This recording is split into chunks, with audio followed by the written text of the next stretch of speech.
Halo semuanya. Ya, selamat datang di The Space Anis. Perkenalkan aku Abel dari singkatan Anis Bubble. Mungkin teman-teman udah pada tahu nih aku atau suaraku dari Space kemarin sama Topan atau mungkin emang tahu aja. Nah, aku jelasin lagi ya. Jadi The Space Anis ini itu bukan Desak Anis official gitu ya. Jadi aku tadi nulisnya makanya unofficial karena ini cuma obrolan santai aja yang menghadirkan Pak Anis. Jadi, buat teman-teman yang lagi kangen nih sama Abah atau nggak sempet kemarin ikut live TikTok atau emang nggak download TikTok aja gitu, mungkin bisa join dan mungkin bisa nanya-nanya ke beliau. Oke, gitu. Jadi, kita nunggu teman-teman dulu ya buat join. Dan mungkin nanti eee, kalau bisa, kalau Pak Anies nanti agak telat nih mohon maaf ya.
Halo, jadi di sini mungkin teman-teman yang baru datang, aku jelasin lagi, The Space Anis ini bukan unofficial, jadi ini cuma obrolan santai aja. Teman-teman juga yang udah nge-reply tadi, aku lihat kalau nggak salah sampai 1000 replies ya, jadi mungkin nggak semuanya bisa ditanyakan gitu ya, apalagi banyak yang berat-berat gitu pertanyaannya. Jadi aku cuma milih yang, maksudnya itu juga dipilihin sama teman-teman, di mana itu cuma yang santai-santai aja gitu.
Mungkin sambil nunggu teman-teman yang lain, aku bisa ngajakin teman-teman nih buat on dulu kali ya. Siapa nih kira-kira ya?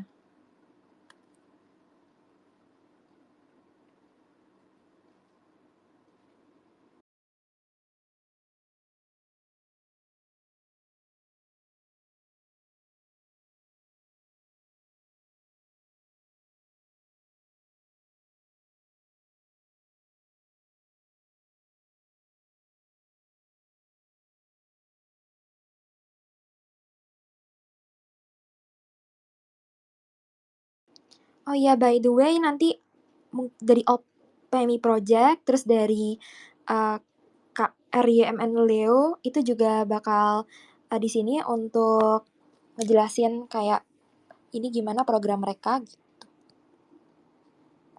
Sorry, suaraku tuh agak nggak kedengeran ya? Mohon maaf.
Oke, jadi kayaknya dari teman-teman kayaknya masih 5 menit lagi untuk join. Jadi mungkin aku bisa. Oh, ini udah ada Pak Anies nih. Maaf. Oke. Halo Pak Anies. Ya, Halo, Assalamualaikum. Waalaikumsalam. Selamat malam. Iya, selamat malam Pak. Selamat datang di The Space Anies Pak.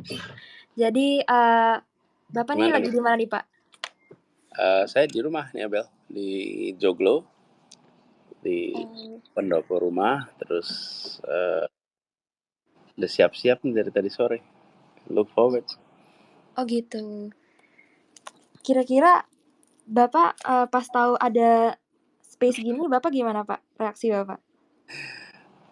Reaksinya pertama tanya-tanya, apa ini, gimana caranya, gimana obrolannya. Terus saya sempat tanya juga, saya kira terlihat ini kayak live TikTok gitu, apa audio visual. Terus dia bilang, enggak, ini tuh cuman suara aja. Oh, okay. So it's like a teleconference. Ya, gitu. Tapi saya senang sih bisa ngobrol. Terus akhirnya ini coba pertama kali nih. Dan I'm happy to try something new. And I like trying something new. So this is another new thing I'm learning. Gitu, Abel. Dan Oh, ya. ini juga Abel, saya juga pengen denger nih, kan bisa ngobrol nih. Kenapa teman-teman kan aktif ya, terlibat beberapa waktu ini dalam proses demokrasi kita. That's very interesting. Saya juga pengen dengar. Mungkin barangkali teman-teman bisa ngomong, why you're interested, uh, why you're involved gitu. Mudah-mudahan itu bisa memperkaya juga buat pengetahuan saya.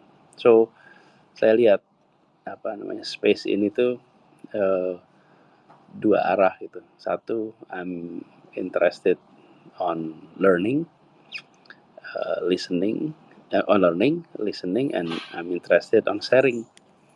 Jadi ini platform, mudah-mudahan ya, saya belajar, saya mendengar, sambil saya berbagi, saya bercerita. Gitu, Bel. Gitu, Pak. BTW, kira-kira Bapak ini lagi luang berarti ya untuk dia tanya-tanya gini ya, Pak ya? Iya, sengaja diluangkan. Oke. Kira-kira kalau dari pertanyaan-pertanyaan yang mau ditanya sama teman-teman, Bapak kira-kira mau milih yang pertanyaan yang kayak gimana nih, Pak? Gimana ya? Bisa ya milih pertanyaan. Kalau di debat kemarin nggak bisa milih pertanyaan tuh. Apa aja ditanyain. Apa? Yang santai dulu atau gimana nih, Pak? Yang santai, yang barangkali yang relevan dengan yang relevan sama your daily ya, sama teman-teman, kegiatan keseharian teman-teman juga. Dan Ada yang nanya gini nih, itu, Pak. Bel, Apa? kalau kalau kalau sebelum saya jawab nih, boleh nggak saya tanya duluan? Boleh dong, Pak. Boleh, Pak. Kenapa, Pak? Boleh. Yang tadi saya bilang, kan Abel sama teman-teman terlibat nih 2 bulan terakhir ini. Terus gimana ya rasanya? Gimana pengalamannya ya? Gimana kesannya ya? Can you share? Oke. Mungkin dari saya dulu. Jujurnya saya senang sih, Pak, di barisan perubahan ini dan saya harap teman-teman bisa ikut terinspirasi gitu dari sini. Gitu sih, Pak, kalau dari saya. Apa yang membuat ini paling membahagiakan berada di barisan perubahan? Menurut saya dari antusias teman-teman dan juga teman-teman itu banyak yang bilang yang awalnya itu sama sekali tidak tertarik dengan politik, terus kemudian ada Anies Babel, kemudian mereka jadi ingin terlibat gitu. Itu membuat saya terharu sejujurnya gitu, Pak. Iya sih, memang saya juga lihat jadi banyak ya teman-teman muda yang pengen terlibat. Dan saya juga suka dengar nih, saya ternyata baru tahu, ternyata saya baru dengar, baru lihat, jadi thanks to Anies Babel nih, Bel. Jadi bikin ada sesuatu diminati yang sebelumnya enggak gitu, yaitu wilayah politik, wilayah demokrasi gitu kan. Abel sendiri ngerasain nggak suasana itu? Iya, Pak, saya sangat merasakan apalagi saya pertama kali memilih ya tahun ini jadi iya, sangat merasakan gitu, Pak. Mungkin dari teman-teman lain nih ada Kak Leo mungkin mau bercerita? Halo, selamat malam Pak Anies. Selamat malam. Apa kabar Pak? Alhamdulillah, happy, healthy, a little bit hectic. Alhamdulillah. Oke, mungkin perkenalan Pak. Perkenalkan, saya Leo Pak dari Humanis Project. Yang sebelumnya dalam kegiatan campaign kemarin kita support di LED truck, terus ada balon udara waktu di JIS juga, terus kita juga support buat teman-teman di JIS, kita kirim 11.000 minuman, terus kita juga support beberapa project lagi dan saat ini Humanis Project kita lagi fokus nih Pak untuk mengembangkan lagi biar agar gerakan perubahan ini tidak terhenti setelah pemilihan kemarin, namun kita lanjutkan gerakan perubahan kemarin dengan membantu sesama. Kemarin kita baru aja dari Demak, baru selesai di hari Kamis kemarin Pak. Dan Jumat kemarin kita langsung lanjut ke Ranca Ekek dan sampai hari ini kita masih di Ranca Ekek untuk melakukan distribusi bantuan, Pak, seperti itu. Luar biasa. Iya, apresiasi sekali itu saya dengar yang ke Demak. You guys are super. Yang Terima kasih banyak, Pak. apa yang paling satisfying Leo dari jalan ini semua? Kebetulan ini dari tim kita kebanyakan inilah kali keduanya kita memilih, Pak, punya kesempatan untuk milih dan ikut terlibat aktif dalam pemilu ini. Kita merasa bahwasanya sebagian dari kami adalah mahasiswa, Pak. Jadi kami belajar betul bagaimana proses demokrasi sampai seenggaknya kita tahu bagaimana kehidupan di Indonesia ini dan kami merasa selama ini banyak yang perlu dirubah, namun sampai tahun kemarin, sampai detik kemarin sebelum kampanye, kita tidak merasakan ada hawa-hawa perubahan seperti itu, Pak. Maka dengan tagline Pak Anies untuk membawa suatu perubahan ke dalam dunia perpolitikan Indonesia maupun untuk Indonesianya tersendiri, kami merasa kita harus turut berkontribusi untuk mewujudkan perubahan tersebut, Pak. Karena kami merasa bahwasanya ya kalau misalnya begini-begini terus Indonesia bukan nggak bakal maju tapi majunya akan lebih lama. Seperti itu sih, Pak, kita merasa seperti itu. Iya, betul sih. Indeed, setuju sih, Leon, dan saya juga merasa bersyukur bahwa ide tentang perubahan itu ide yang sesungguhnya kan bukan baru ya, itu sesuatu yang sudah dari dulu juga ada. Tapi tahun ini tuh kita merasakan bisa menjangkau lebih luas. Dan saya bersyukur betul bahwa teman-teman first time voter atau second time voters tahun ini terjangkau jauh lebih banyak daripada yang kami duga. Ketika kita memulai ini, kebanyakan yang terlibat tuh pemilih-pemilih yang sudah 3 kali 4 kali milih gitu. Tapi your generation kemarin tuh gak banyak, sampai ketika mulai ada Humanis, ada Anies Babel, itu terasa sekali tuh mendadak ada jangkauan lebih luas. Nah, mudah-mudahan ini akan terus bisa sustainable. Jadi banyak kegiatan-kegiatan seperti yang sekarang dikerjain di Demak, di tempat-tempat lain yang menunjukkan bahwa your energy for change itu being channeled dalam bentuk aktivitas konkret untuk orang banyak. Buat yang ngejalanin juga, it makes you feel meaningful. It makes you feel I'm doing something gitu buat masyarakat. So nambahin aja sih, tapi truly appreciate ya. Mungkin teman-teman yang di PMI Project juga bisa ngomong ya. Mungkin ada di sini juga. Iya, ada di sini, Pak. Silakan, Kak Dedosu. Halo, malam Pak Anies. Halo, malam semua. Malam semua. Jadi perkenalkan, nama saya Andin, wakil dari OPMI Project. Jadi juga mau nambahin nih, mungkin yang udah disampaikan sama Kak Abel dan juga Kak Leo. Saya juga ngerasa kami tuh bisa dapat ada kayak sense of belonging gitu ya, karena gerakan fandom ataupun gerakan anak muda yang ada di dalam pemilu 2024 ini. Jadi anak muda juga bisa nyaman gitu ya untuk juga terlibat dalam gerakan politik. Itu sih menurut saya. Soalnya saya juga sering banget dengar dari teman-teman, ketemu sama teman-teman fellow youth gitu ya di lapangan. Dan juga mereka banyak cerita kalau mereka tuh bahkan nggak nyangka bisa ikutan gitu, kayak gerakan politik atau acara politik. Dan Pak Anies itu sebagai tokoh itu bisa mendorong dan bisa menumbuhkan gerakan ini, begitu.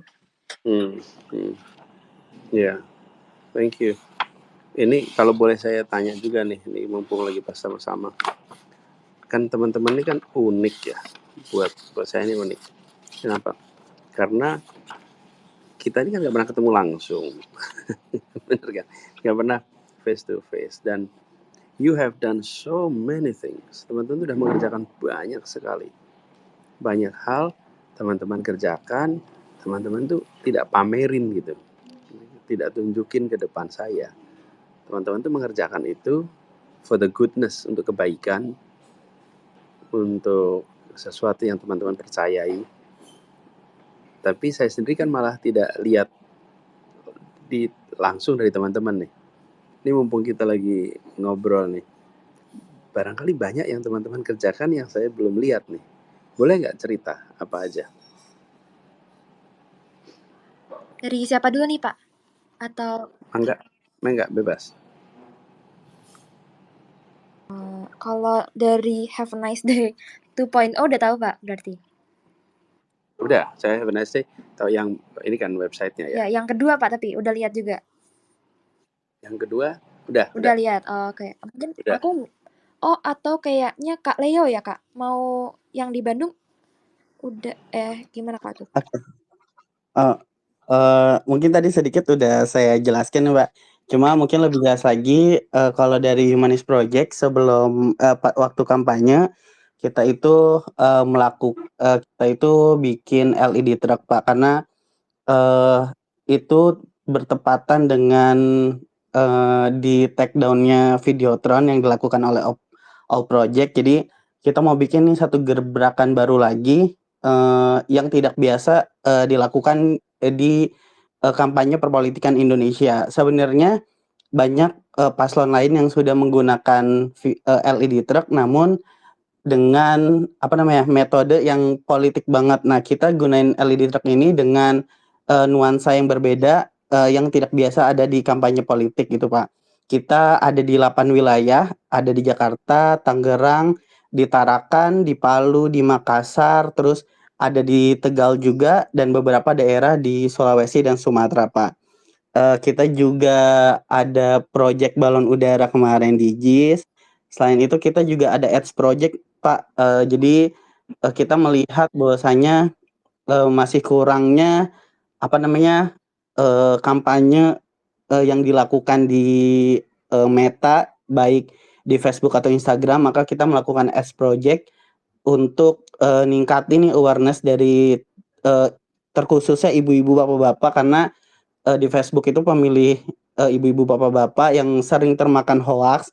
Jadi kita buat konten-konten yang masuk di lingkup mereka agar mereka setidaknya tahu lebih jauh dan mengenal lebih dekat dengan Pak Anies gitu. Dan kemarin juga kita di JIS kita sediain 11.000 minuman untuk teman-teman yang datang ke JIS, dan saat ini itu fokus kami lebih ke gerakan sosial kemanusiaan, dan rencananya sebelum bulan puasa ini kita mau meneruskan perjuangan Pak Anies di Kampung Bayam. Jadi kita mau melakukan silaturahmi dengan teman-teman keluarga di Kampung Bayam, seperti itu sih Pak. I see. Nice. Thank you. Kalau Alpaimi Project? Jadi kalau untuk Olpem itu kemarin, jadi saya sendiri kan orang Medan ya, Pak Anies. Jadi mungkin banyak jadi kemarin pas kampanye Akbar di Medan itu, kami tuh ada buat sedikit project yang agak berbeda ya dibandingkan food truck yang di Jakarta. Jadi kami itu ada buat kayak semacam banner yang isinya itu infografis kerja-kerja Pak Anies, hasil kerja Pak Anies di Jakarta. Karena mungkin masyarakat Medan itu mungkin banyak tuh yang belum familiar sama mungkin hasil-hasil kerja Pak Anies di Jakarta. Jadi tujuan kami kalau yang untuk di Medan itu seperti itu. Juga kemarin itu di di Medan juga ada kayak nobar gitu, jadi Olpemi ada buat kayak cup sleeve event. Jadi cup sleeve event ini tuh kayak event-event Koreaan gitu, tapi jadi kami juga kasih makan gratis gitu, terus hostingnya kayak di cafe gitu, jadi kami nonton nobar bareng debat presiden kemarin bareng-bareng gitu. Jadi isinya itu yang mungkin biasanya kalau nobar debat itu mungkin kayak orang tua, ini tuh isinya beneran anak muda gitu semua yang datang. Ya. Wow. Sih. Udah. Luar biasa. Terima kasih buat semuanya. Dan itu semua kan jadi your track record ya, your rekam jejak involvement di politik sini. Noble, kemudian dikerjakan dengan kreativitas yang luar biasa, enlightening, mencerahkan ya, mencerdaskan, dan punya dampak yang luas. I think you should be proud. You're young, teman-teman masih relatively sangat belia, sudah bisa membuat gerakan yang jangkauan politiknya dahsyat. That's your rekam jejak involvement in politics with nobility. Jadi ini dahsyat. Kalau kita lihat ya, teman-teman, you are making a revolution. Teman-teman bikin revolusi. Mungkin saat ini belum merasakan dampaknya secara langsung, tapi saya membaca ini sebagai perjalanan sejarah anak muda. Kalau kita lihat rekam perjalanan anak muda itu selalu terlibat dalam urusan masyarakat, atau kalau istilah sekarang urusan politik, tapi caranya beda-beda. Dan tahun 2024 ini, teman-teman membuat inovasi yang menunjukkan keterlibatan anak muda dengan cara yang sangat berbeda. Inilah terobosan baru keterlibatan dalam politik yang belum ada sebelumnya. Kalau sebelumnya itu anak-anak muda ikut, tapi tidak bawa cara baru, tidak bawa pendekatan baru, dan dikerjakan mengikuti style-style lama. Sampai dengan 2019 itu masih begitu. Anak-anak muda ikut, tapi tetap dengan gaya yang sama seperti dulu-dulu. Tahun 2024 ini baru kita lihat sesuatu yang baru. Dan teman-teman inilah yang memulai. Jadi saya yakin di waktu-waktu ke depan, apa yang teman-teman kerjakan itu akan jadi benchmark baru. Dan you're the leader. You start it all. Teman-teman lah pemimpinnya. Karena teman-teman yang memulai, dan nanti saya yakin akan membesar, menjangkau lebih luas lagi. This is powerful. Ini dahsyat. Anyway, saya udah dengerin sekarang. Sekarang mungkin bagian gantian ya, bagian saya mulai siap-siap ditanya nih. Gitu ya. Thank you ya semuanya. Abel, go ahead kalau mulai ada pertanyaan-pertanyaan. Oke, makasih banyak Pak. Jadi ini ada dari Phil Rice, beliau tuh nanya nih, Abah nih kelihatannya nggak ada capeknya. Apa ada kebiasaan atau tips nih biar istirahatnya berkualitas gitu? Dan dia nih sebagai pekerja, dia membutuhkan tips gitu sih Pak. Siapa namanya tadi? Aduh, dia pakainya username Pak. Phil Rice. Nggak apa-apa, username aja. Username siapa? Username-nya? Phil Rice kali bilangnya. Oke. Phil Rice. Abah kelihatan nggak ada capeknya. Oke, ada kebiasaan atau tips gini. Saya juga ketika menengok lagi ya atas apa yang saya kerjakan selama beberapa bulan terakhir ini, kalau lihat jadwal tuh saya seperti nengok ke diri sendiri dan kok bisa ya gitu. Karena kan non-stop ya. Jadi Phil Rice, saya itu non-stop gitu. Dalam artian jadwal itu dari satu kota-kota lainnya, dari pagi, siang, sore, malam. Terus semua kegiatannya mengharuskan berpikir, mengharuskan menjawab, semua itulah. Dan saya tuh kadang-kadang juga kok bisa ya gitu. Nah, terus saya mencoba refleksi sendiri, apa ya yang membuat ini semua? Ya tentu kekuatan itu datangnya dari Tuhan. Allah, kalau saya sebagai seorang muslim, Allah yang memberikan kekuatan itu. Dan prosesnya dari kira-kira ketika kita merasa senang dengan apa yang kita kerjakan, kita akan merasa nggak ada beban, nggak terasa melelahkan. Saya misalnya nih, saya kalau datang ke toko buku atau toko elektronik, saya bisa di toko buku berjam-jam, 4 jam, 5 jam, nggak ada lelah tuh. Karena saya suka baca buku, saya suka di toko buku, saya suka di toko elektronik gitu. Elektronik itu maksudnya ya alat-alat elektronika tuh. Tapi ketika saya diajak ke toko pakaian sama istri saya, itu baru setengah jam, 45 menit aja udah capek. Karena nggak sinkron antara badan dengan yang saya sukai, dengan yang saya pikirkan gitu. Tapi kalau pikiran, perasaan, dan kegiatan itu sinkron, sama-sama suka, sama-sama nyaman, nah itu nggak kerasa capek. Jadi itu. Terus soal istirahat, ini saya cerita dikit nih. Selama kampanye kemarin tuh setiap hari saya rata-rata ganti baju 3-5 kali. Ganti baju karena basah kuyup. Jadi setiap kali habis selesai acara itu basah kuyup. Saya begitu masuk mobil, di mobil saya ganti baju. Saya punya kaos banyak sekali sekarang ini karena ganti-ganti kaos di jalan itu rutin.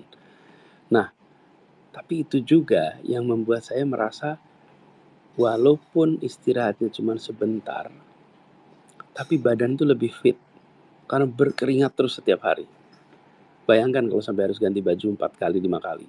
Itu basah betul tiap hari. Nah, itu kayak olahraga, kayak sauna setiap hari. Terus malam tidur paling 3 jam, 4 jam. Tapi begitu saya saat masuk tempat tidur, langsung tidur. Dan deep sleep. Bangun tuh fresh. Begitu juga dengan ketika antar acara, kalau misalnya satu acara ke acara lain itu jaraknya 2 jam, saya di mobil tuh pasti tidur. Begitu masuk mobil langsung tidur, bangun udah mendekati acara berikutnya. Sama terus pindah antar kota. Kalau misalnya terbang, begitu masuk pesawatnya belum take off, saya udah take off. Langsung tidur. Bangun pas landing. Jadi saya manfaatkan waktu-waktu istirahat. Terus yang ketiga, makanan. Saya usahakan untuk makan tidak banyak. Betul-betul jangan banyak-banyak, cukup aja. Dan sebisa mungkin banyak buah sama banyak air minum, air putih. Itu yang kemarin saya coba kerjakan.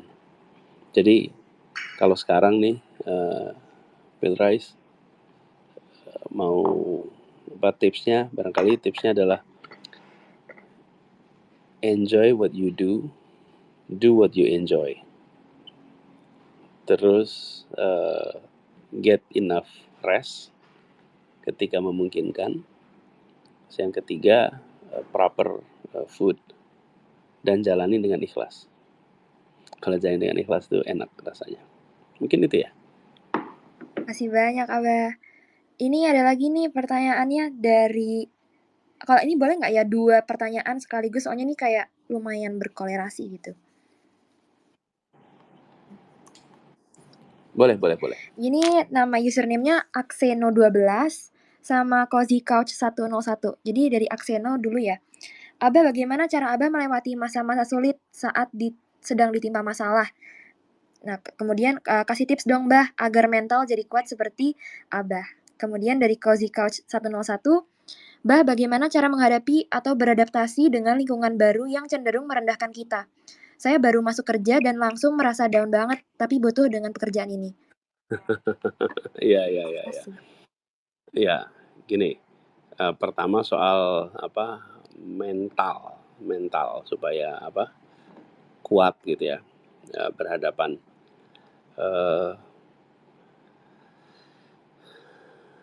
Tadi nama ininya siapa, Bel?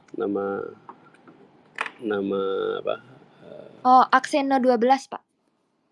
Akseno 12 sama satu lagi Cozy Couch 101. Cozy Couch. Satu, oke. Jadi Akseno sama Cozy Couch. Soal masa-masa sulit, masa-masa berat. Gini, berat, sulit itu kan pikiran kita ya. Kalau kita bilang, kita beritahu badan kita, pikiran kita ini berat, ya jadi berat gitu. Tapi kalau badan pikiran kita nggak menganggap itu berat, ya ringan gitu. Itu persepsi. Jadi berat, ringan, sulit, mudah, seringkali itu soal persepsi yang ada di pikiran kita. Nah, saya selalu mengajari diri sendiri untuk yakin bahwa di dalam kesulitan yang sedang dihadapi pasti ada kemudahan. Dan di dalam beban yang saya jalani pasti ada jalan keluar. Itu saya selalu beritahu pada diri sendiri. Sehingga ketika ada peristiwa apapun, ada situasi apapun, kita ini punya keyakinan pasti ada jalan keluar, pasti ada kemudahan. Dan memang ya doa saya juga selalu begitu ya. Saya doa, ya Allah jangan berikan saya beban yang saya tidak sanggup untuk menopangnya. Janganlah Engkau bebani sesuatu yang saya nggak sanggup untuk mengangkatnya. Jadi saya yakin kalau saya dapat beban, pasti insya Allah beban yang saya sanggup untuk mengangkatnya. Nah, itu juga yang kemudian kalau tadi bilang tipsnya apa biar mental jadi kuat. Nah, menghadapi seperti itu kita punya keyakinan. Lalu harus sering latihan. Jadi Akseno sering-sering latihan menghadapi yang sulit-sulit. Sering-sering latihan menghadapi yang berat-berat. Kalau kita nggak pernah latihan, ya jangan, susah nanti kita menghadapi tantangan. Jadi makanya saya sering bilang, pilih kalau ada opsi pilih yang sulit, pilih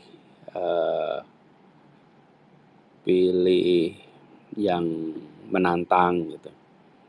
Jadi karena dari situ nanti kita akan punya pengalaman bahwa bersama kesulitan itu ada kemudahan. Jadi bukan sesudah kesulitan ada kemudahan, tapi bersama kesulitan ada kemudahan. Itu akan nanti nempel di dalam diri kita lewat pengalaman. Tanpa kita mengalami berkali-kali situasi yang sulit, yang rumit, yang kompleks, maka kita nggak terlatih. Jadi kalau sekarang nih seperti Cozy Couch nih, saya baru masuk kerja langsung merasa down banget. Tapi butuh pekerjaan ini. Loh, ini ya Cozy Couch. Sebetulnya Cozy Couch lagi dilatih untuk menghadapi yang sulit, menghadapi direndahkan, menghadapi lingkungan yang tidak menghargai. Cozy Couch harus bilang terima kasih. Terima kasih saya dikasih lingkungan yang merendahkan. Terima kasih dikasih lingkungan yang meremehkan. Jadi saya berlatih bagaimana menghadapi lingkungan yang meremehkan. Coba kalau Cozy Couch nggak dikasih lingkungan itu, nggak pernah tuh merasakan gimana diremehkan. Terus gimana menghadapi orang yang meremehkan. Bagaimana survive. Ini pengalaman luar biasa. Jadi kita melihatnya dari sisi learning, bahwa Cozy Couch dikasih training untuk menghadapi situasi yang nggak enak. Nah nanti apa yang terjadi? Jadikan ini kesempatan belajar. Jadikan kesempatan untuk memperkaya diri dengan pengalaman. Jadi jangan dipandang ini sebagai the end of the world. No, this is the beginning of the world. Itulah cara pandang menghadapi situasi yang sulit. Saya lagi dikasih pelajaran baru. Saya sedang diberi pengalaman baru. Gimana saya bisa melewati ini semua? Dan seperti saya sering sekali bilang, saya pasti bukan orang pertama yang melewati masalah seperti ini. Kalau orang lain bisa melewati, insya Allah saya juga bisa melewati. Jadi gitu ya, Akseno dan Cozy Couch. Oke, makasih banyak Abah. Oh iya, by the way nih Bah, ada teman-teman yang dia mau berterima kasih sama Abah. Soalnya beliau Kenapa? pada saat itu menjadi Menteri Pendidikan tahun 2016. Nah, kemudian beliau nih lomba FLS 2N. Puisi. Oh, puisi. Dan alhamdulillah juara 3 waktu itu. Intinya mau berterima kasih kepada Pak Anies yang dulu pernah ngobrol waktu sesi menulis dan tanya jawab bareng juri. Pak Anies baik banget dan ngasih semangat. Beliau juga terharu sampai dengan puisi Bapak ini terharu dengan puisi beliau dan bilang kalau ini sangat relate gitu dengan negara. Coba Andi saya kirimin ininya ya ke nah ini nih, bentar Pak. Boleh. Nah, ini nih.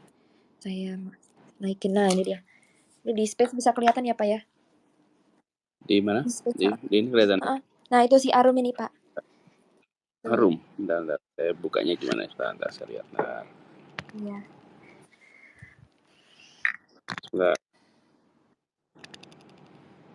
Nah, di mana caranya lihat nih? Itu Pak di space ini ada tulisan Arum. Oh iya, ini dia. Oke, kebacaan. Terima kasih Pak Anies sudah menjadi cerita perubahan hidup saya. Sebelumnya saya bilang terima kasih pada dan ya beliau sampai sekarang tetap menulis gitu Pak. Oh nice. Ini namanya tuh Arum ya, N Mustika. Ini Abel sama apa teman-teman, dia kan bilang masih terus menulis ya. Kalau boleh saya respon ya, Arum, keep writing, terus menulis. Jadi kalau seseorang itu menulis, pasti dia membaca. Tidak ada penulis yang nggak membaca.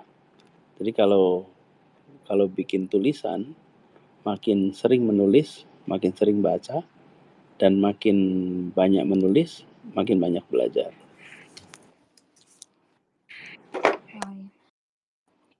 Thanks ya, Rum ya. Iya. Kemudian ini juga ada dari Kak yang pas itu pernah kafenya Pak Anies itu kayak apa ya? Pas debat kemarin itu beliau mengadakan semacam kayak kafe gitu Pak. Ini namanya Kak Zizu Ambis. Kak Zizu Ambis ya kan Kak? Kak Zia gitu. Halo Pak Anies. Halo. Iya Pak, kemarin kita yang udah pernah ketemu waktu acara Desak Anies. Bapak inget gak ya? Yang waktu foto mau masuk mobil itu. Yang Desak Anies yang di mana waktu itu? Yang di Half Pati Unus. Oh ya. Iya Pak. Yes. Kemarin kita udah buat event lagi, ada di tempatnya masih sama, cuma kita buat 3 titik, ada di Jakarta, di Bandung, sama di Tangerang. Terus antusiasnya luar biasa banget Pak. Slotnya udah habis tuh, walaupun termasuknya bayar tuh banyak banget Pak yang ikut. Jadi kita juga terharu banget. Iya, jadi kita terharu banget. Posisinya bayar aja tuh yang mau ikut untuk meramaikan perubahan itu dan mendukung Pak Anies itu seramai itu gitu. Masya Allah. Iya, terus respon-respon dari masyarakat juga bilang, ya kampanye gaya baru, kampanye anak muda itu, ya keren banget gitu Pak. Kita juga terinspirasi dari Bapak. Tapi teman-teman yang bikin ini keren luar biasa. Eventnya pada senang-senangan banget di sana Pak. Kita nggak sekaku itu bahas politik, kita juga main-main games. Itu seru banget Pak. Teman-teman itu membuat politik jadi menyenangkan. Iya. Politik jadi fun. Jadi politik jadi full of creativity. Itu juga apa yang saya lihat waktu kita ketemu ya di Half itu. Iya Pak. Itu juga perasaan yang muncul di saya. Wih, ini luar biasa. Karena saya kan udah jalanin ini beberapa waktu ya. Iya Pak. Jadi merasakan tuh perubahannya. Terima kasih Pak udah menginspirasi semua anak muda buat jadi lebih baik lagi untuk Indonesia ke depannya. Sama-sama. sama-sama, dan saya juga ngerasa bangga bahwa ketemu dengan anak-anak muda yang you are making history. Saya pernah bilang gini, tahu sejarah itu bagus, memahami sejarah itu bagus, tapi bikin sejarah itu jauh lebih bagus. Dan ini yang teman-teman kerjakan. Teman-teman bikin sejarah baru, dan ini akan diingat nih perjalanan kita ke depan. Great work. Kita saling menginspirasi loh sebetulnya. Dan apa yang saya kerjakan, tadi dibilang, apa yang saya katakan menginspirasi teman-teman muda. Dan sebaliknya, apa yang teman-teman muda kerjakan itu inspiring buat saya. Jadi we are mutually inspiring one another. Cool. Oke, makasih banyak Abah. Makasih, sama-sama. Mungkin bisa lanjut ke pertanyaan selanjutnya ya? Yuk, boleh. Dari ini sih Pak, ada yang nanya dari Ngapcani.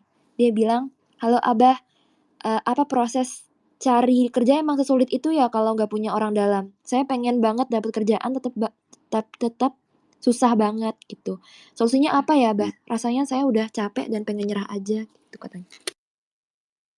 Ya, Ngapcani, pertama, never give up. Jangan nyerah. Keep trying. Dan kita itu mencoba berpuluh-puluh kali, mungkin yang sukses hanya beberapa kali.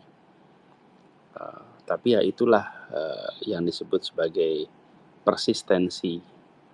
Itu uji ketabahan, ketekunan. Lagi-lagi, jadi ketika jalanin ini tuh take this as a learning process.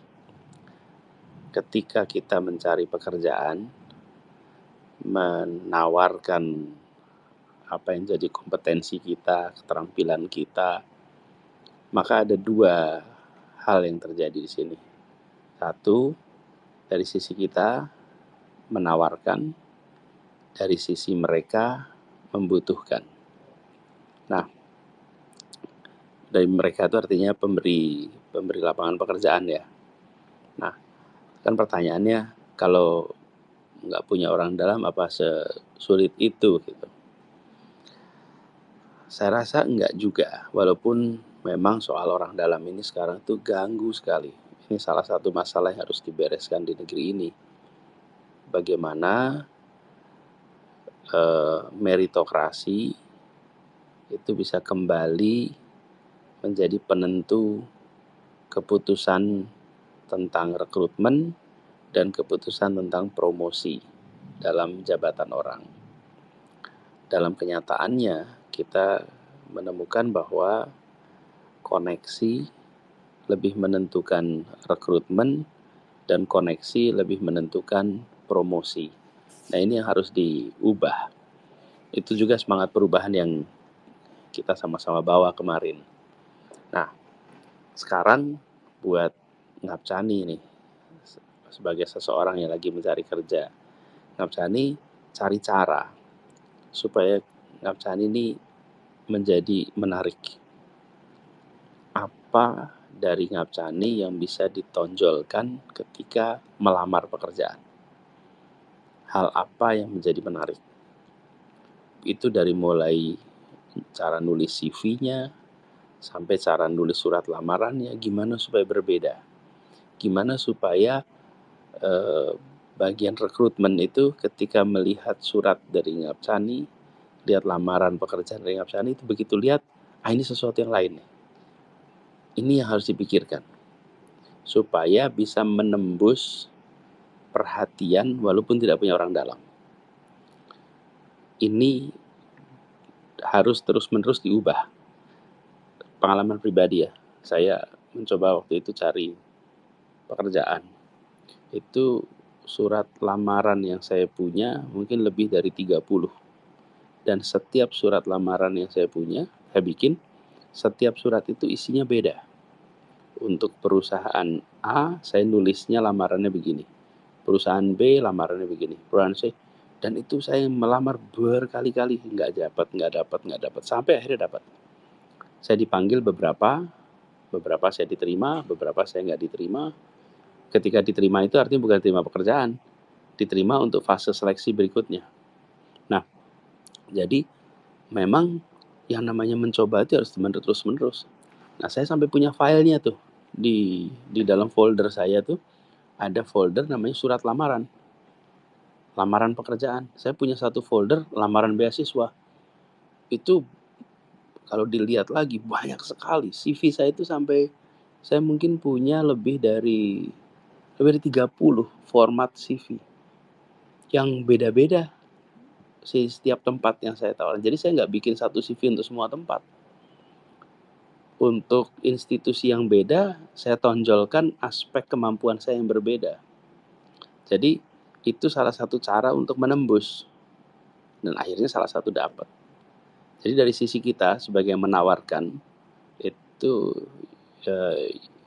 harus menonjolkan aspek-aspek yang berbeda-beda untuk setiap usaha. Nah, ini juga Ngabsani dipandang sebagai bagian dari training yourself, melatih diri sendiri untuk meningkatkan kemampuan secara berkelanjutan. Jadi, Ngabsani tempatkan ini sebagai learning, lagi-lagi sebagai learning, untuk terus-menerus punya keterampilan dan tekun tabah, karena memang yang nantinya mendapatkan ya yang tekun, yang tabah, yang tuntas, yang staminanya kuat. Lagi-lagi don't give up. Gitu ya, Ngabsani. Oke, makasih banyak Pak. Mungkin bisa kita lanjut ya? Boleh.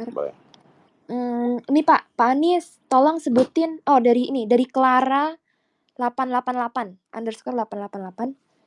Pak Anies, tolong sebutin satu fakta yang nggak banyak orang tahu, bisa serius atau nyeleneh tuh Pak katanya. Gimana?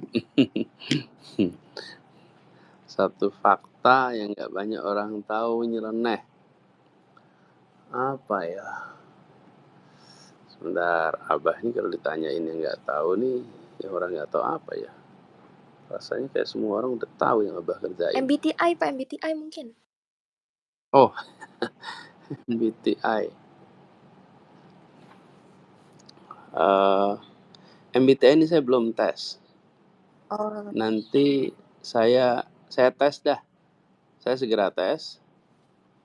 Terus nanti saya ceritain hasilnya MBTI-nya. Oke, baik Pak, boleh Pak. Terus hal lain tuh, saya nggak bisa nyanyi.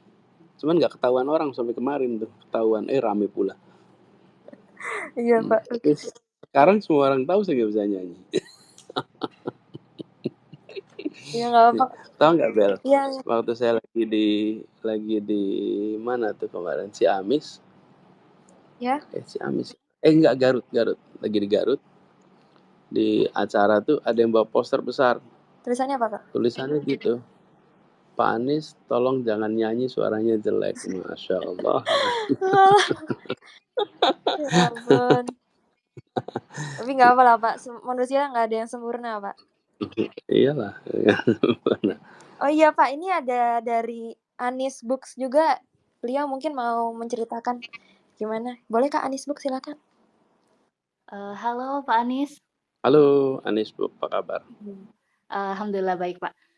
Jadi kita ini berbeda dengan teman-teman OPMI ataupun Have a Nice Day ataupun Leo Humanis Project itu kan mereka sudah jalan duluan ya. Kalau kami ini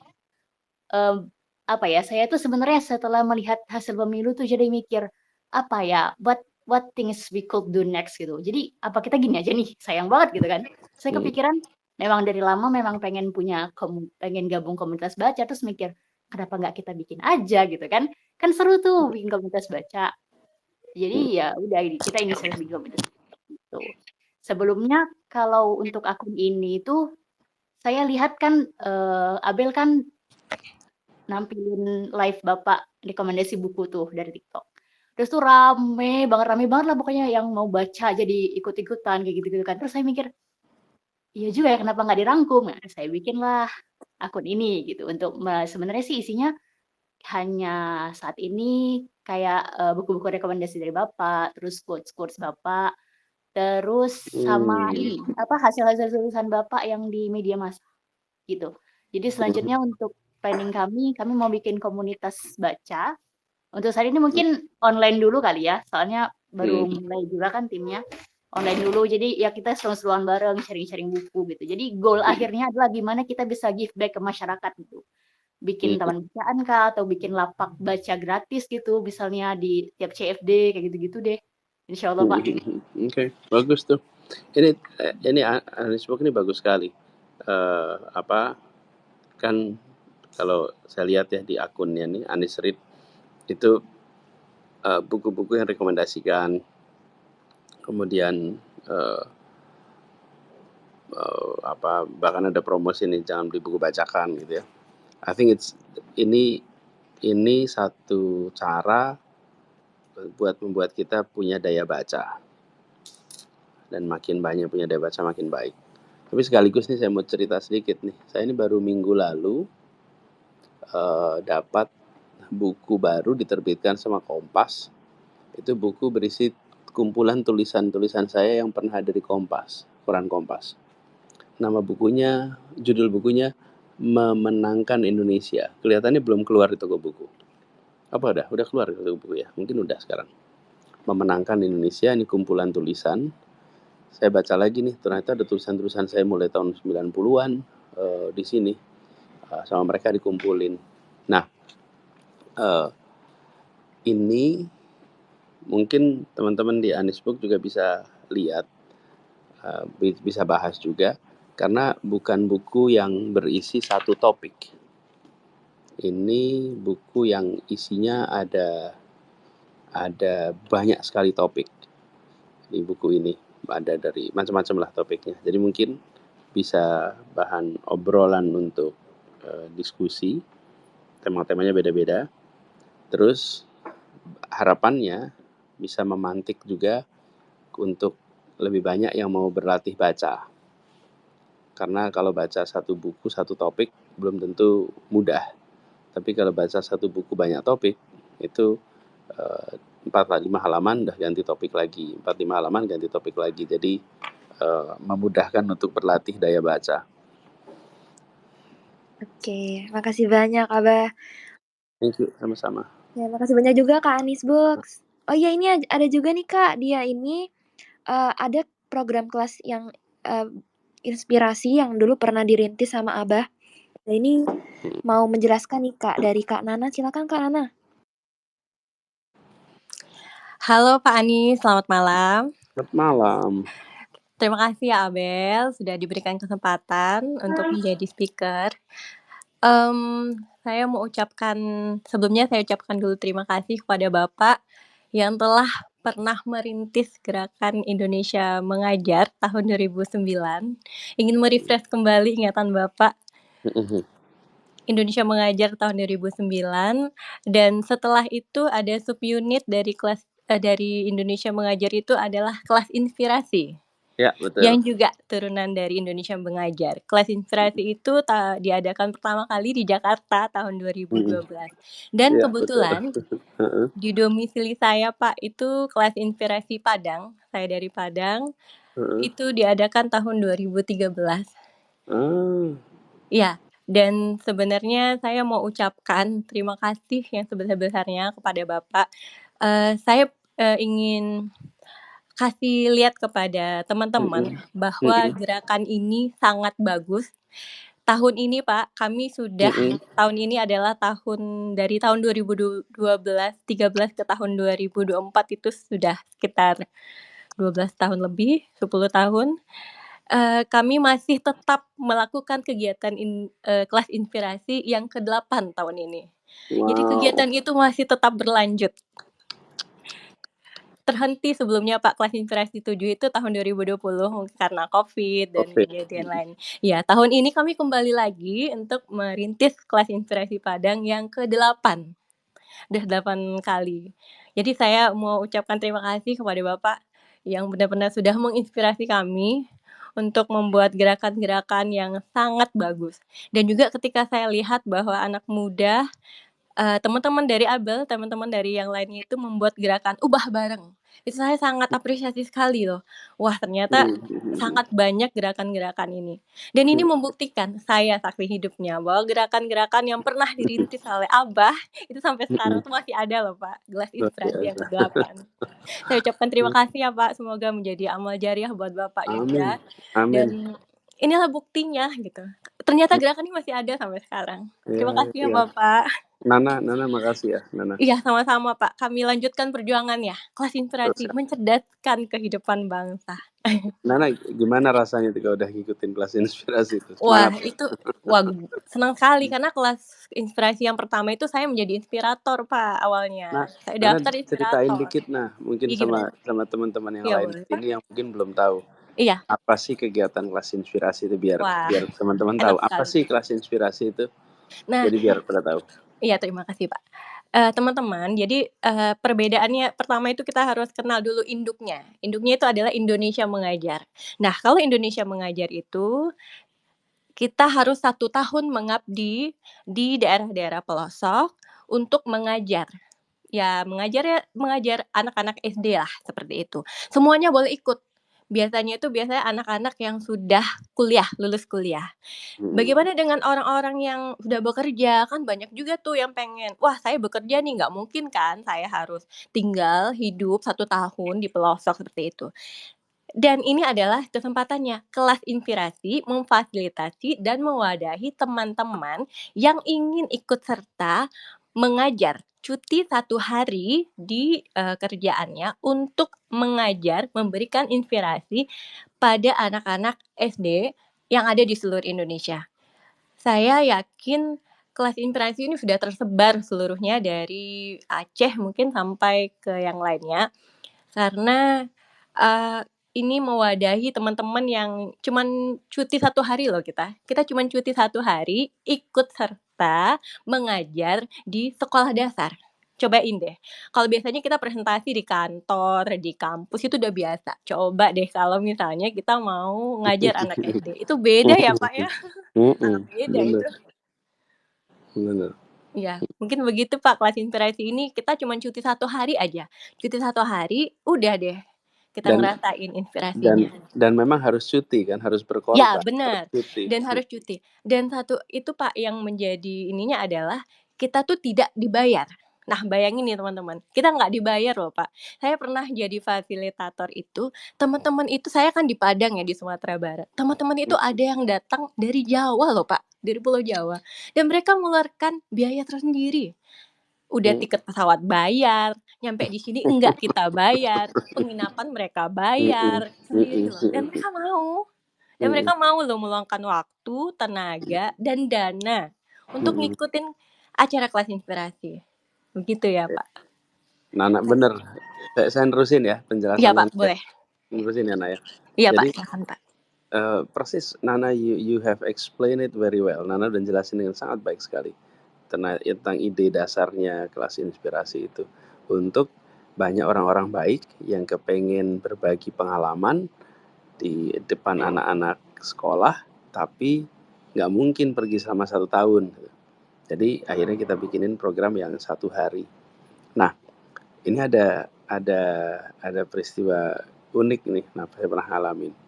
Jadi waktu itu Pak Menteri BUMN, waktu itu Pak Dahlan Iskan ya, dengar soal program kelas inspirasi ini, terus dia haruskan semua direksi BUMN itu untuk kembali ke SMA-nya masing-masing dan bercerita tentang profesinya di SMA-nya masing-masing. Terus saya waktu itu diminta datang untuk menjelaskan kepada semua direksi BUMN sebelum mereka berangkat. Nah, jadi ratusan tuh direksi BUMN tuh pada dikumpulin di gedung Pertamina waktu itu. Jadi saya cerita pada mereka, apa itu rasanya, apa yang harus dikerjakan. Nah, kira-kira seminggu kemudian saya lihat seorang Indonesia Mengajar, kedatangan satu orang direksi dari satu perusahaan BUMN. Datang ketemu. Terus dia cerita gini, nah, Pak Anies, waktu Bapak menjelaskan tentang kelas inspirasi, terus waktu Pak Menteri mengharuskan kita semua ke SMA kita masing-masing, terus terang saya itu sebel. Terus terang saya itu nggak senang. Kita lagi repot-repotnya, lagi kerja banyak-banyak pekerjaan, tahu-tahu saya itu disuruh ke SMA saya yang di kotanya tuh nggak ada bandara. Jadi untuk pulang ke kotanya aja tuh jauh gitu ya. Jadi repot sekali. Tapi karena ini perintah, ya udah saya jalanin. Lalu ketika saya sampai di SMA itu, saya baru sadar. Saya cerita hari itu. Betapa semua guru saya di sana, kan masih ada sebagian guru-gurunya, itu menceritakan tentang dirinya dengan kebanggaan. Lalu dia berbagi cerita pada anak SMA itu, saya merasakan kepuasan yang luar biasa. Saya belum pernah berbagi cerita di mana saya itu merasa puas sekali. Dan sekarang saya baru sadar bahwa selama saya itu sudah berkarir, saya tidak pernah lagi memikirkan sekolah-sekolah yang dulu pernah saya ikutin. Saya nggak pernah mikirin SD, SMP, SMA. Saya mikirnya pekerjaan aja. Padahal saya bisa begini itu kan karena dulu SD, SMP, SMA ya. Dengan pulang ke sekolah itu membuat saya sekarang rasanya pengen ngerjain banyak hal untuk pendidikan. Jadi dia datang ke kantor tuh cuman mau bilang terima kasih, sekarang saya mau terlibat di urusan pendidikan karena pengalaman itu. Nah, buat teman-teman semua, inilah kata kunci yang disebut gerakan. Apa sih bedanya dengan program? Kalau program itu tidak membuat seseorang yang terlibat merasa memiliki. Tapi kalau gerakan, itu orang yang terlibat merasa memiliki masalahnya, merasa bertanggung jawab atas masalahnya. Karena itu, saya mau berbuat untuk menyelesaikan masalahnya. Jadi, dan saya mendapatkan kepuasan, kebahagiaan karena saya bisa mengerjakan yang menurut saya baik gitu. Nah, itulah yang menjelaskan yang tadi Nana bilang. Ada yang mau datang jauh-jauh ke kampung halamannya, pulang ke Padang, tiket sendiri, hotel sendiri, tempat tinggal sendiri, untuk melakukan sesuatu yang dia merasa bermanfaat, dia merasa baik. That's movement. Jadi kelas inspirasi itu menjadi gerakan. Dan kalau tidak salah sekarang lebih dari 100 kota itu Nana yang kelas inspirasi itu, dan jalan sendiri-sendiri. Saya sudah nggak pernah terima lagi tuh update, laporan, karena memang udah jalan mandiri. That's movement. Seperti juga hari ini kita lihat nih, teman-teman nih, Anies Babel, kemudian Book Anies, lalu semuanya lah, Humanis, dan apa yang teman-teman kerjakan di sini itu menggambarkan ini adalah sebuah movement, itu bukan sebuah program. Kalau program itu kan kita yang mengatur ya. Nah, ini dahsyat kalau movement itu tumbuh. Dan saya merasa pemerintahan itu harusnya mengembalikan semangat movement, di mana ajak seluruh masyarakat untuk punya kepemilikan atas tantangan yang dihadapin, diajak terlibat, diajak berbuat bersama, supaya jadi movement. Seperti kasus yang sekarang kita hadapi ini, bukan kasus lah, pengalaman kita hadapi. Dan juga seperti cerita kelas inspirasi itu. Dan saya yakin ribuan, mungkin puluhan ribu ya, yang terlibat di dalam kelas inspirasi itu sekarang punya perasaan saya telah berbuat gitu. Kami telah berbuat buat pendidikan kita. Itulah tambahannya Nana buat your interesting story. Luar biasa sekali Pak kelas inspirasi ini, saya juga baru tahu ini. Ya, jadi kelas inspirasi itu dimulai 2012. Oh, by the way, waktu kami memulai ya 2012 susah sekali cari sekolah yang mau. Lucu nih kalau saya cerita nih ya. Jadi waktu itu saya minta izin ke kantor ini lucu nih, ke Dinas Pendidikan di Jakarta. Saya sampaikan kami mau datang ke sekolah-sekolah, mau ngirim itu. Itu dikiranya kita mau jualan alat peraga pendidikan. Kok bisa? Dikira kami ini mau jualan barang gitu. Kami ini nggak mau jualan barang. Jadi diduga mau datang ke kelas-kelas, mau ketemu, terus jualan alat peraga pendidikan. Kami nggak, dia bilang ini adalah profesi beda-beda yang akan datang. Jadi akhirnya kami nggak dapat izin. Kami tuh nggak dapat izin untuk melakukan itu di Jakarta. Terus akhirnya saya nyebarin semacam email ya waktu itu, siapa kepala sekolah yang sekolahnya bersedia didatangi oleh para profesional. Jadi kepala sekolahnya, akhirnya kita ketemu beberapa kepala sekolah yang mau, terus udah kita mulai dari kepala sekolah yang mau aja dulu. Kepala sekolahnya mengizinkan, kan ini keputusan di kepala sekolah. Karena kita datang berbagai profesi. Dimulailah itu dari beberapa kepala sekolah. Begitu beberapa sekolah ngalamin, kan kepala sekolah itu punya waktu itu kayak BBM ya, BBM group lah, belum WA group waktu itu sih. Mereka berbagi cerita itu, kemudian mulai itu kepala-kepala sekolah di Jakarta pada mau. Di situ kemudian kita mulai sesuatu yang baru banyak. Pengalaman saya, setiap kali memulai gerakan itu selalu dicurigai gitu. Dulu waktu bikin Indonesia Mengajar, datang ke kabupaten-kabupaten, ketemu dengan para dinas, menjelaskan. Itu beberapa bilang, nggak mungkin ada anak-anak sarjana mau di tempat ini Pak, gitu dia.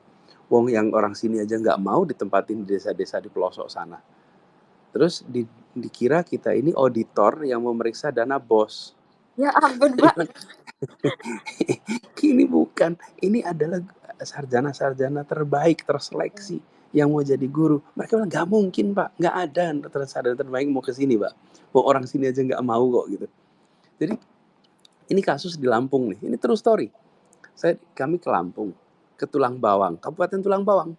Di Kabupaten Tulang Bawang itu ditolak, nggak boleh, bukan nggak boleh, nggak usah gitu. Ya ampun, sedih banget. Terus saya gimana nih, kita ini kan mau datang mau berbuat baik gitu. Cuman karena ada kecurigaan, nggak mau, akhirnya ke kabupaten tetangga, Tulang Bawang Barat itu kabupaten yang Pemekaran waktu itu. Jadi kita datang ke sana. Nah, Kabupaten Pemekaran itu justru lebih open minded. Oh, ada yang mau ke sini, boleh dah di sini. Namanya juga kabupaten baru, orangnya serba baru, boleh gitu. Jadi kita mulai dah Tulang Bawang Barat. Sampai akhirnya Tulang Bawang Barat itu sampai dengan sekarang masih punya gerakan Indonesia seperti Gerakan Indonesia Mengajar sampai sekarang. Namanya TBB Cerdas, Tulang Bawang Barat Cerdas. Itu program merekrut guru-guru untuk mengajar di pelosok-pelosok Kabupaten Tulang Bawang Barat. Jadi di awal tuh selalu ketemu dengan situasi begitu, kecurigaan. Nah, ini yang tadi tuh kita bilang, kalau kita ketemu yang sulit, ketemu tantangan, dicurigai, kan jangan khawatir, maju terus aja. Nggak kebayang tuh, itu kita mulai 2009, terus dieksekusi pertama 2010, kalau sampai sekarang udah 14 tahun. Dan by the way ngomong ini saya jadi ingat peristiwa di Ternate. Saya cerita dikit boleh nggak ini? Boleh lah Pak, boleh loh. Boleh ya. Jadi waktu kemarin kegiatan kampanye di Ternate itu, ada hal yang mengharukan sekali buat saya. Peristiwa ini terjadi juga ketika di Pekanbaru. Jadi waktu saya sampai di Ternate, lalu datang di situ sekitar 700 orang nyewa kapal dari Halmahera Selatan. Dan kapalnya itu berangkat dengan dibawain poster sebesar kapal, tulisannya terima kasih Pak Anies Baswedan. Kenapa?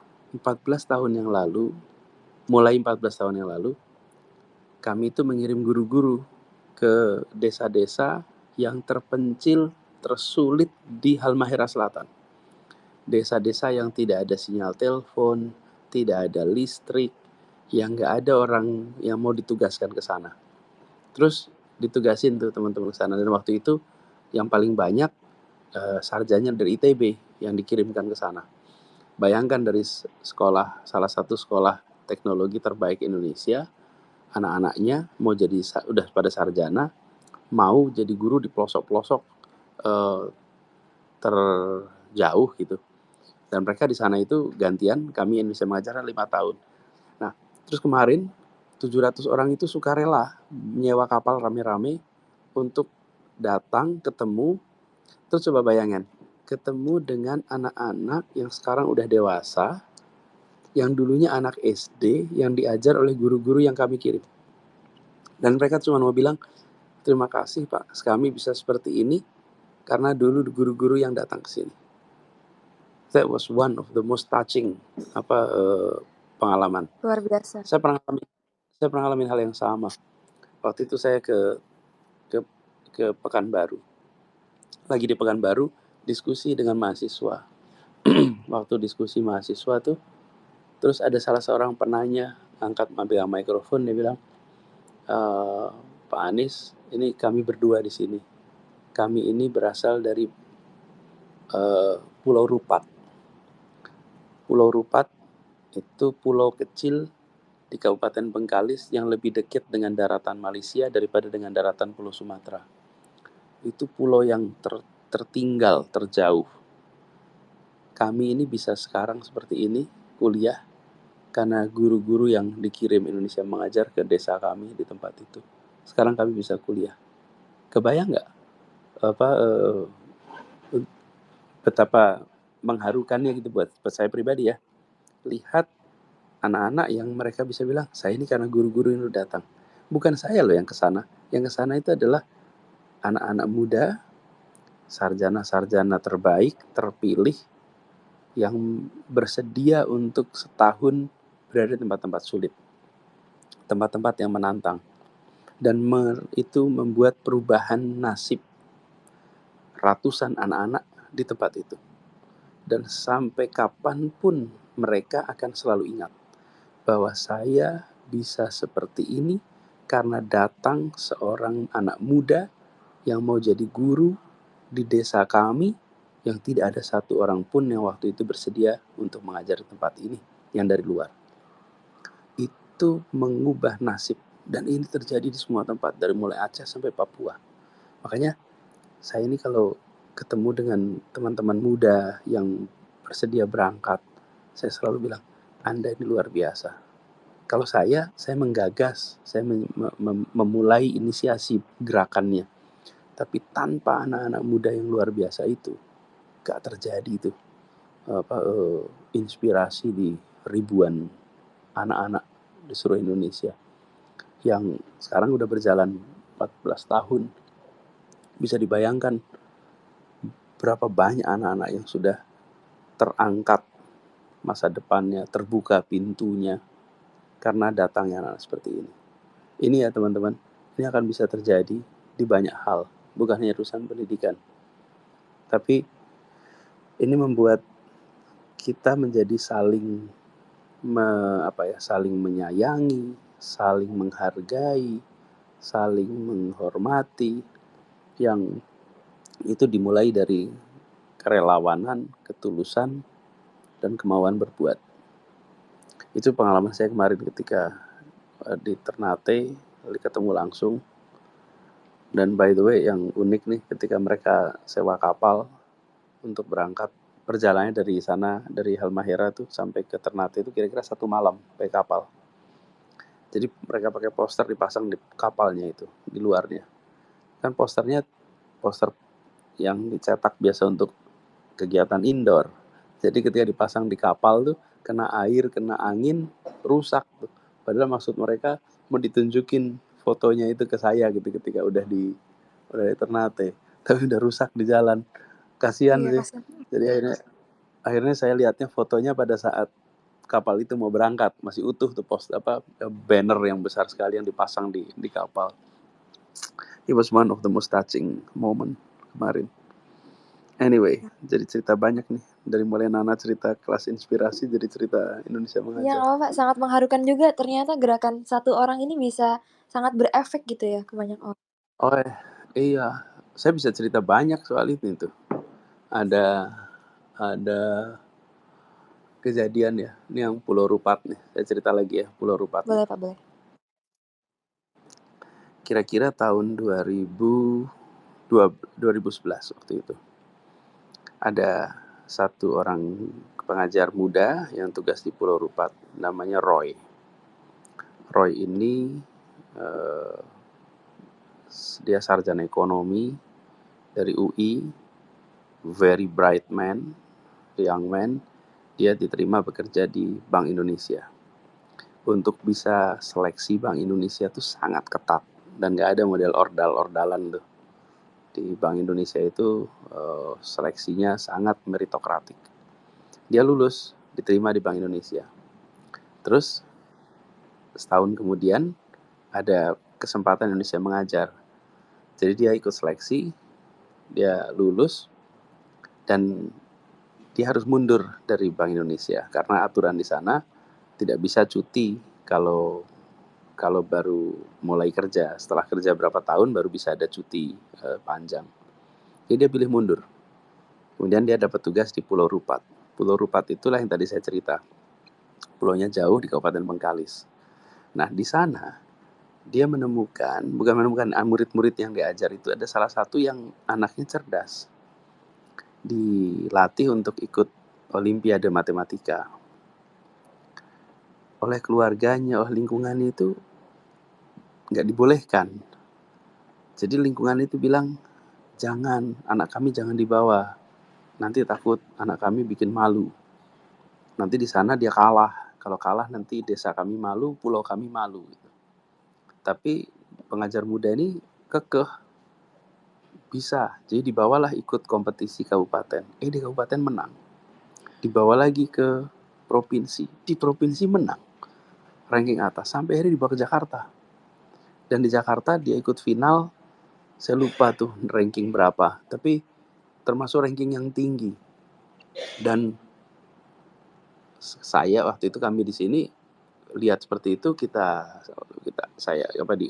bicarakan dengan, waktu itu ada morning show ya di Metro, bisa nggak anak ini sama gurunya ikut morning show. Terus muncullah di Metro, dia di morning talk show tuh datang cerita pengalamannya sebagai siswa dari daerah yang sangat terpencil dan berhasil masuk Olimpiade Matematika Nasional.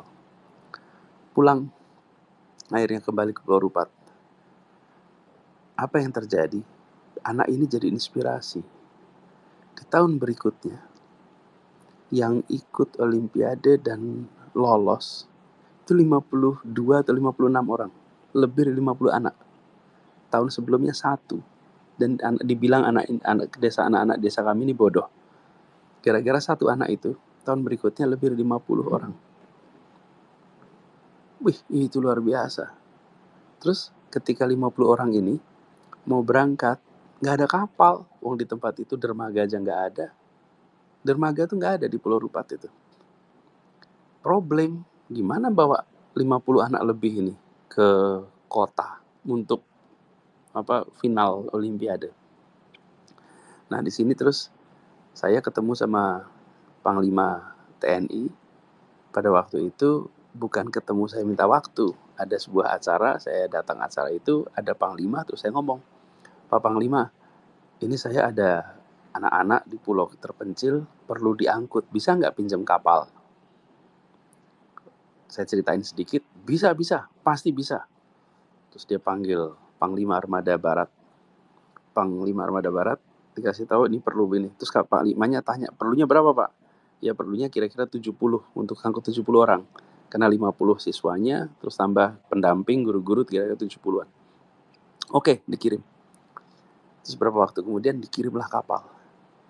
Itu satu Pulau Rupat itu, semua mengantarkan anak-anak ke tepi pantai lalu bikin tari-tarian pelepasan, kebanggaan orang satu pulau, melepas 50 anak ini.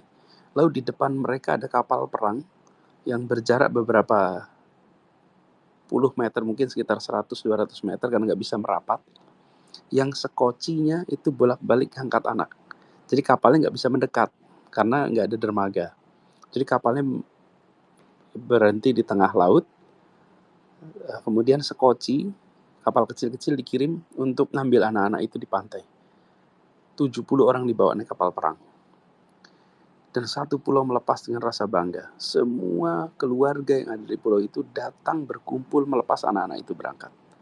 Satu desa, satu pulau yang dulunya bilang anak-anak kami bodoh, hari itu melepas anak-anak dengan rasa bangga karena anaknya berangkat ikut olimpiade ke kota.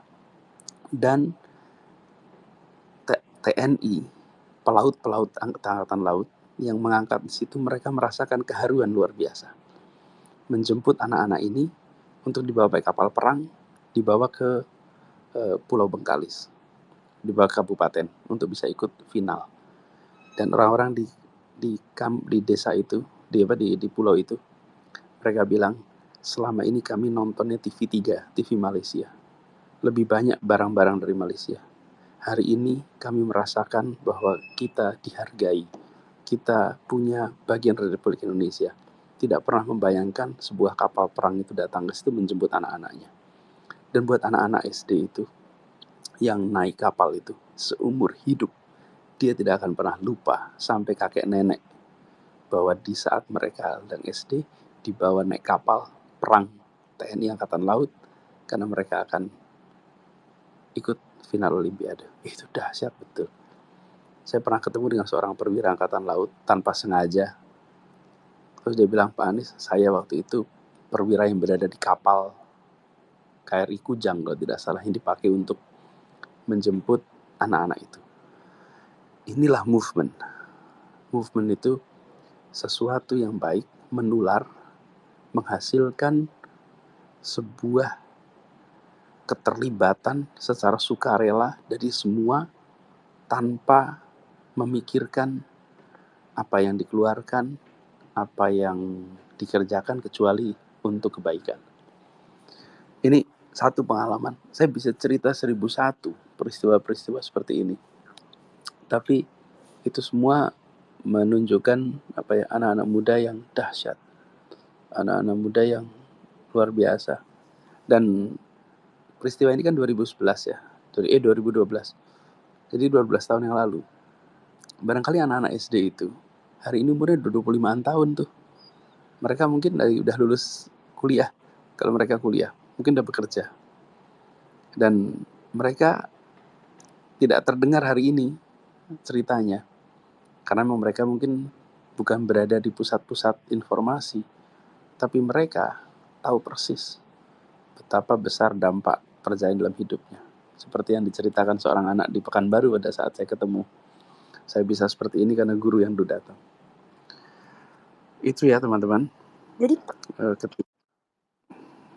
salah satu ceritanya. Anyway, saya berhenti sini dulu ceritanya. Berarti bisa saya simpulkan peran guru itu sangat penting ya Pak ya? Oh gitu. Ya, guru itu sangat penting. Apalagi guru yang menginspirasi. Kalau guru yang hanya mengajar saja, ya barangkali nggak akan berdampak besar ya. Tapi kalau guru yang mendidik, guru yang menginspirasi, guru yang menggerakkan, wah itu pasti akan diingat seterusnya. Terima kasih Pak. Ceritanya, wah saya terharu jujur dengernya. Ini Pak, by the way ini udah jam 9:25. Bapak nggak apa-apa Pak? Iya nggak apa-apa. 5 menitan lagi ya mungkin 5 menitan lagi, oke. Ini mungkin bisa jadi pertanyaan terakhir atau mungkin ya kedua dari terakhir ya. Jadi gini Pak, kalau dari Shuttlecock 1412, gimana sih perasaan Pak Anies atas semua fitnah yang diarahkan ke Bapak, pembunuhan karakter yang begitu masif gitu, dan juga udah Bapak jelaskan juga kebenarannya, tapi mereka tetap tidak percaya apa yang di-share dengan buzzer. Ini saya izin share 3 biji boleh Pak? 3 ini. Boleh. Oke, ini berkaitan semua kok, Pak. Jadi saya mending jelaskan satu-satu aja. Oke, kemudian dari Heavenly Heaven, beliau ini awalnya tidak peduli dengan politik, kemudian semenjak kerja lumayan mengertilah mengenai politik dan beliau akhirnya menanyakan apa Bapak ada solusi untuk membantu kami para netizen untuk buka mata hati orang yang mengira bahwa pemilu cuman ajang menang atau kalah. Terakhir ya, Kak. Ya, terakhir ya, Pak. Satu lagi, dari Lemon Cherry, kami bisa lakukan apa? Apa yang harus kita bantu untuk mendukung gerakan perubahan ini? Dan apakah Bapak akan menjadi lead gerakan ini no matter what happen later? Oke, kita aja sih, Pak. Mungkin bisa saya. Oke, Heavenly Heaven, terus tadi siapa lagi tadi? Shuttlecock 1412. Emang ini username-nya panjang-panjang.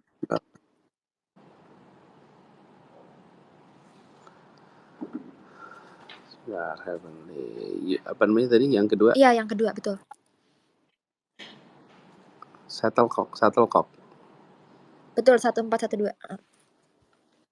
Oh, 112. Oke. Soal pembunuhan karakter, soal itu. Gini. Ketika kita memang memiliki karakter, dan karakter itu adalah bentukan dari diri kita, cerminan dari kita yang sesungguhnya, maka karakter itu nggak bisa dibunuh.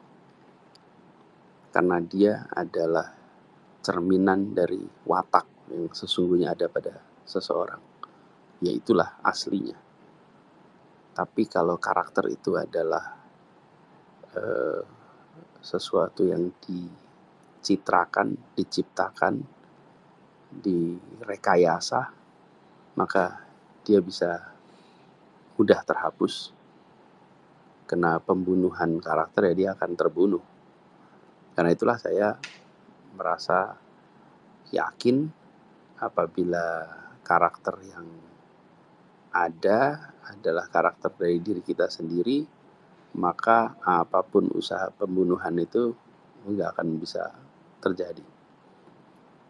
Bisa saja ada orang yang terkecoh, terbawa karena ada perubahan karakter, tapi nggak akan lama. Pada waktunya dia akan berubah juga. Karena ketika lihat kenyataannya, ketika lihat faktanya, tidak seperti yang dikatakan lewat kampanye-kampanye pembunuhan karakter itu. Itu juga yang saya alami ketika di Jakarta. Ada segala macam fitnah dikirimkan, ada segala macam pemutar balikan fakta dilakukan. Tapi saya selalu bilang pada semua teman-teman yang menyampaikan tentang ini, bahwa saya tidak akan menjawab pernyataan dengan pernyataan. Saya akan menjawab pernyataan dengan kenyataan. Karena cara terbaik untuk mengkoreksi pernyataan adalah dengan menunjukkan kenyataan. Maka pernyataan-pernyataan yang berisi fitnah,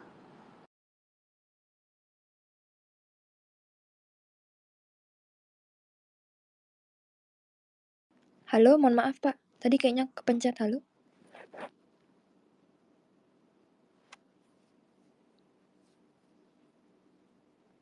Halo, Pak. Kayaknya belum halo. iya, oke. Mohon maaf ya, Pak. Oke, silakan dilanjutkan. Oke, keputusnya di mana tadi ya?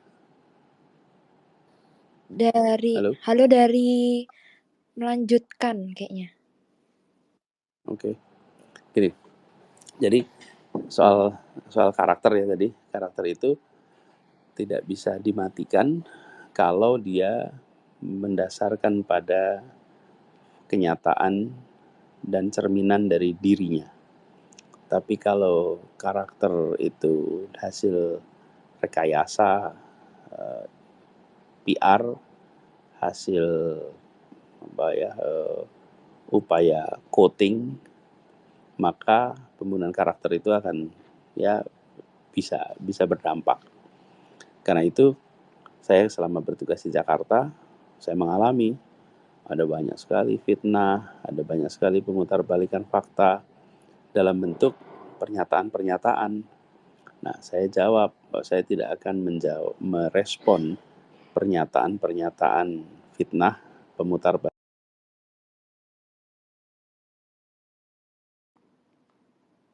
Ini kayaknya keputus lagi ya Pak ya? Mohon maaf. Iya ya, padahal nggak sentuh apa-apa ya. Iya. Oke. Soal fitnah tadi terakhir Pak. Ini off lagi nih. Oke, udah nyala lagi. Oke, sudah nyala. Nah, jadi pernyataan-pernyataan itu dibalasnya dengan kenyataan, bukan dengan pernyataan. Nah, terus bagaimana membuka hati mereka? Tunjukkan kenyataan, tunjukkan fakta. Nah, ada orang yang ketika kita tunjukkan fakta pun masih tetap aja kekeh loh, nggak mau mengikuti. Ya kita tunggu aja, kita sabarin, nggak usah dipaksa. Karena sebagian itu adalah soal rasa, sebagian itu soal emosi subjektif yang ditunjukin fakta juga belum tentu mau nih. Saya kasih contoh nih ya. Disuntik itu sesuatu yang risikonya kecil untuk ambil darah atau untuk suntik obat gitu. Tapi ada orang yang takut tuh sama suntik. Dijelasin juga ya tetap aja takut gitu sama suntik. Ada tuh, pernah nggak lihat gambar laki-laki kekar, pemberani gitu kelihatan. Tapi begitu kena suntik kan, waduh ketakutan luar biasa. Nah, ini satu contoh bahwa ada situasi di mana ya kita harus sabarin untuk menjelaskan. Dan kalau udah mengalami, cobain tuh disuntik sekali 2 kali, habis itu lewat tuh rasa takutnya. Jadi saya juga meyakini itu. Jadi kalau sedang ketemu dengan orang-orang yang masih belum istilahnya tadi kalau Heavenly bilang belum terbuka hatinya, masih itu ya sabarin, nanti insya Allah akan terbuka hatinya. Ada yang kelewatan nggak, Bel? Belum terjawab. Udah Pak, tadi tapi dari udah semua itu Pak, udah mencakup yang Heavenly Heaven juga nggak ya Pak? Yang apa Bapak ada solusi bagi netizen untuk membuka mata orang gitu, kita kalau pemilu itu bukan cuma ajang menang atau kalah. Oh, ya betul. Ya, oh ya, betul. Jadi sebenarnya kan kalau lihat pemilu itu adalah kesempatan, ada interval waktu. Kalau di Indonesia 5 tahunan, ada yang 4 tahun, ada yang 7 tahun. Itu adalah kesempatan untuk rakyat menentukan arah negaranya ke depan. Tiap 5 tahunan kalau di Indonesia. Nah, jadi bukan sekedar si A menang atau si B menang, tapi arah negaranya mau bagaimana. Kalau pilih A, maka rencananya 1, 2, 3, 4. Kalau pilih B, maka rencananya 1, 2, 3, 4. Nah, itu yang akan nanti terjadi. Jadi, pemilu itu lebih dari sekedar soal si A menang, si B menang, tapi arah apa yang akan kita pilih. Nah, kan kemarin jelas tuh, misalnya ada yang mengatakan bahwa kita akan membangun IKN, kita akan meneruskan IKN. Ada yang berpandangan bahwa anggarannya lebih baik dipakai untuk membangun kota-kota di seluruh Indonesia, bukan cuma satu kota. Nah, jadi ketika orang memilih, itu bukan cuma memilih orangnya, tapi memilih arah kebijakannya. Nah, itu sampaikan. Nah, kadang-kadang kita itu nggak nganggap itu penting, pemilu itu, sampai kita merasakan dampaknya. Contoh, kita ingin uang kuliah kita murah. Tapi ketika pemilu, kita nggak milih calon berdasarkan kebijakan dia tentang uang kuliah. Pokoknya saya milih yang saya sukai aja lah, yang kira-kira rasanya cocok gitu. Rasanya saya suka, pilih dia. Lalu ketika sudah bertugas, dia bikin kebijakan yang membuat uang kuliah mahal. Lalu kita bilang, kenapa kebijakan jadi mahal? Pertanyaannya, nah dulu ketika pemilu, kenapa nggak milih berdasarkan urusan kebijakan uang kuliah ya? Nah inilah sebabnya kenapa kita harus memanfaatkan pemilu untuk ikut menentukan arah kebijakan ke depan. Bukan sekedar untuk memilih orang. Makanya saya sering bilang, Pilpres itu bukan cuman menentukan foto siapa yang akan dipasang di ruang kelas dan ruang-ruang kantor. Tapi Pilpres itu menentukan kebijakan apa saja yang akan kita pilih. Yang itu terwakili oleh nama calonnya. Nah itu harus sering digaungkan pesan itu supaya ketika memilih berdasarkan faktor-faktor kebijakan tadi, gitu ya. Halo? Oke. Ya. Iya, Pak. Satu lagi, Pak, yang lemon cherry, mohon maaf, Pak. Apa tuh yang lemon cherry tadi ya? Dia tadi katanya, what's next? Kami harus apa untuk bantu secara real dukung gerakan perubahan ini? Lalu apakah Abah akan tetap lead gerakan ini no matter what happen? Yes. Jadi gini, untuk ke depan terus kita jaga jangka pendek ini, menjaga agar pemilu kita jujur, adil, fair, supaya hasilnya mencerminkan aspirasi rakyat. Jadi jangka pendek jaga itu. Kemudian kalau ada yang kurang, ada yang tidak sesuai, maka itu harus dibantu untuk dilaporkan. Karena dilaporkan di sosmed aja kecatat kok sama tim hukum. Dia satu. Terus yang kedua, saya bilang kan bahwa saya akan terus di dalam barisan gerakan perubahan itu. Jadi apapun hasilnya nanti, jangan pernah menyerah terhadap Indonesia. Jangan pernah berhenti mencintai Indonesia.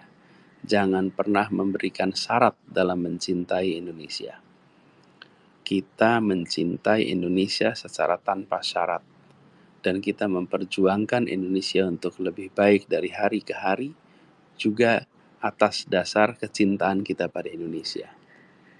Itulah sebabnya kita yakin bahwa perubahan ini akan berhasil. Waktunya kapan, kita belum tahu. Tapi kami yakin, saya yakin. Coba ya teman-teman, kalau teman-teman lihat ya, perjuangan dari mulai tahun 1908, waktu itu ada Budi Utomo dibikin, terus 1928 ada Sumpah Pemuda, sampai akhirnya merdeka 1945.